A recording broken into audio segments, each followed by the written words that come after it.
Child again. Now we're going to tackle Self-Defense 101.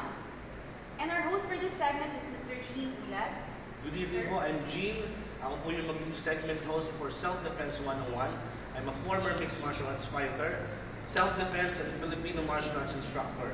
So ang segment po na to ay magpapakita ng iba't ibang technique na magiging useful for riders at saka sa commuter na tulad namin, riders and commuters. So every week magkakaroon po tayo ng guest masters from different martial arts. Magpapakita po sila ng useful techniques for riders and commuters na magiging talaga namang pwede panlaban sa masasamang loob. Kita nyo naman niya, riding in tandem, hold-ups or motorcycle.